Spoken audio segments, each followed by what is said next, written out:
Bismillahirrahmanirrahim. Assalamualaikum warahmatullahi wabarakatuh. Perkenalkan, nama saya Cutandini Priyatna Putri. Saya dari jurusan Pendidikan Bahasa Arab IAIN Syekh Nurjati Cirebon. Dalam video kali ini, saya akan menjelaskan mengenai metode Al-Ab Ar-Rughawiyah dalam pembelajaran bahasa Arab.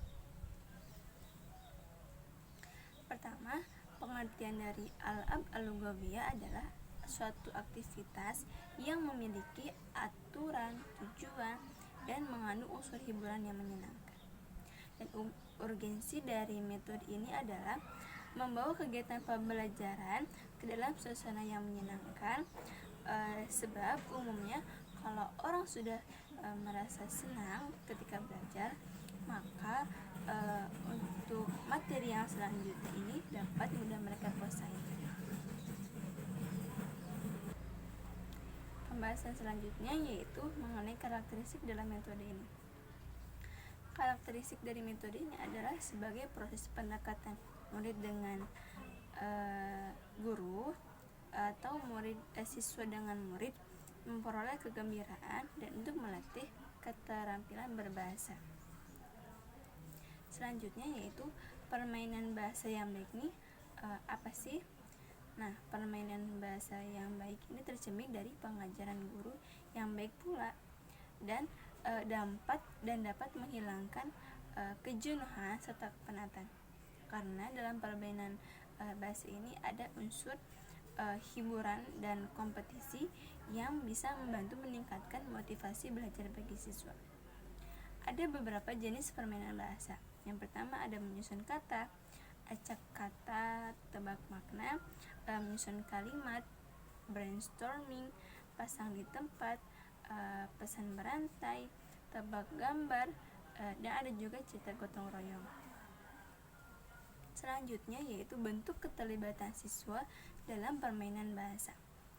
Ada yang pertama, yakni ansyitah jam'iyah, yaitu kegiatan yang melibatkan seluruh siswa dalam satu kelas. Yang kedua yaitu ada ansyitah al-majmu'ah, yaitu siswa nanti akan dibagi menjadi 2 kelompok.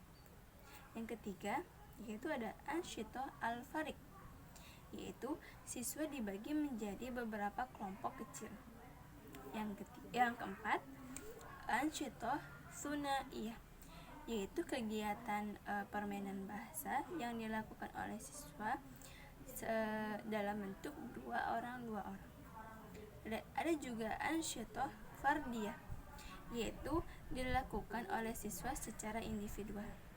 Dan ada juga ansyitah at-tijwal, yaitu kegiatan yang membiarkan siswa untuk meninggalkan tempat duduknya secara bebas untuk mencari teman, data, ataupun pasangan yang dibutuhkan dalam permainan bahasa. Ada juga peran guru dalam metode ini. Yang pertama sebagai pembimbing, yang kedua sebagai motivator dan komentator, dan juga membuat persiapan secara matang, sebagai evaluator, dan juga sebagai perekam semua kegiatan permainan bahasa. Selanjutnya saya akan menjelaskan satu dari contoh permainan bahasa. Saya di sini akan menjelaskan mengenai contoh dari permainan kata berisik. Nah, langkahnya bagaimana sih? Yang pertama, siswa akan dibagi menjadi 4 kelompok. Nah, tiap kelompoknya ini terdiri dari 4 sampai 5 orang. Masing-masing kelompok ini berdiri secara berjajar. Nah, yang kedua, langkah 2 yaitu perlihatkan salah satu kartu yang telah disiapkan kepada orang pertama dari tiap kelompoknya untuk dibaca di dalam hati tanpa dilihat oleh siswa yang lainnya. Langkah yang kedua yaitu orang pertama dari tiap kelompok ini nanti akan membisikkan kepada orang kedua dan seterusnya hingga akhir. Dan langkah yang keempat yaitu orang terakhir dari tiap kelompoknya nanti akan menulis kalimat yang dibisikkan tadi di papan tulis.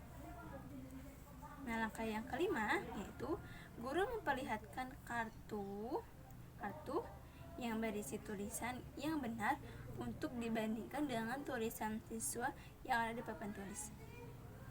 Langkah yang keenam, siswa yang tulisannya benar atau yang paling mendekati nanti akan diberi hadiah atau diberi reward. Yang ketujuh, panjang pendek kalimatnya serta tingkat kesulitannya ini disesuaikan dengan kemampuan siswa. Mungkin cukup sekian pembahasan mengenai metode penilaian bahasa. Kurang lebihnya mohon maaf. Wassalamualaikum warahmatullahi wabarakatuh.